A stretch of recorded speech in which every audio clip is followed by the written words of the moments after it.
Mark chapter 15. As soon as it was morning, having held a meeting with the elders, scribes, and the whole Sanhedrin, the chief priests tied Jesus up, led him away, and handed him over to Pilate. So Pilate asked him, "Are you the king of the Jews?" He answered him, "You say so." And the chief priests accused him of many things. Pilate questioned him again, "Aren't you going to answer? Look how many things they are accusing you of." But Jesus still did not answer, and so Pilate was amazed. At the festival, Pilate used to release for the people a prisoner whom they requested. There was one named Barabbas, who was in prison with rebels who had committed murder during the rebellion. The crowd came up and began to ask Pilate to do for them as was his custom. Pilate answered them, "Do you want me to release the king of the Jews for you?" For he knew it was because of envy that the chief priests had handed him over. But the chief priests stirred up the crowd so that he would release Barabbas to them instead. Pilate asked them again, "Then what do you want me to do with the one you call the king of the Jews?" Again they shouted, "Crucify him!" Pilate said to them, "Why? What has he done wrong?" But they shouted all the more, "Crucify him!" Wanting to satisfy the crowd, Pilate released Barabbas to them, and after having Jesus flogged, he handed him over to be crucified. The soldiers led him away into the palace, that is the governor's residence, and called the whole company together.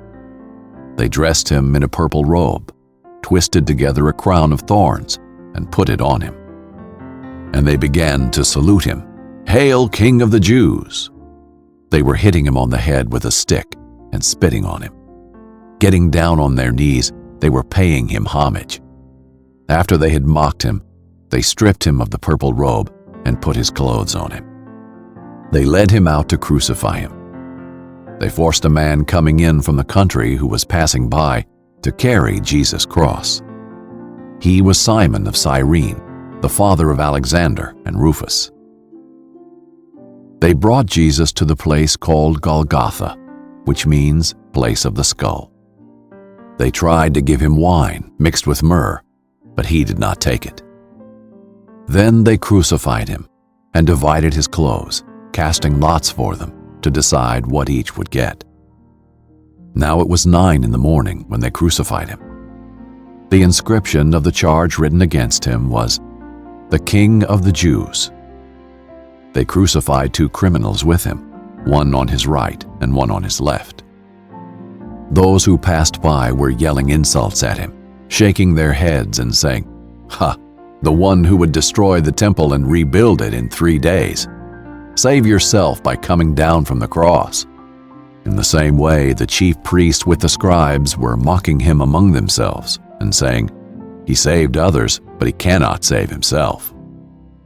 Let the Messiah, the King of Israel, come down now from the cross, so that we may see and believe." Even those who were crucified with him taunted him. When it was noon, darkness came over the whole land until 3 in the afternoon. And at 3, Jesus cried out with a loud voice, "Eloi, Eloi, lama sabachthani," which is translated, my God, why have you abandoned me?" When some of those standing there heard this, they said, "See, he's calling for Elijah." Someone ran and filled a sponge with sour wine, fixed it on a stick, offered him a drink, and said, "Let's see if Elijah comes to take him down." Jesus let out a loud cry and breathed his last. Then the curtain of the temple was torn in two from top to bottom. When the centurion who was standing opposite him saw the way he breathed his last, he said, "Truly, this man was the Son of God." There were also women watching from a distance. Among them were Mary Magdalene, Mary the mother of James the Younger, and of Joses and Salome. In Galilee these women followed him and took care of him. Many other women had come up with him to Jerusalem. When it was already evening, because it was the day of preparation, that is the day before the Sabbath, Joseph of Arimathea, a prominent member of the Sanhedrin, who was himself looking forward to the kingdom of God, came and boldly went to Pilate and asked for Jesus' body.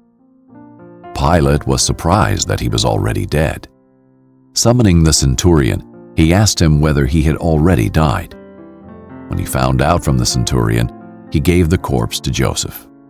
After he bought some linen cloth, Joseph took him down and wrapped him in the linen. Then he laid him in a tomb cut out of the rock and rolled a stone against the entrance to the tomb. Mary Magdalene and Mary, the mother of Joses, were watching where he was laid.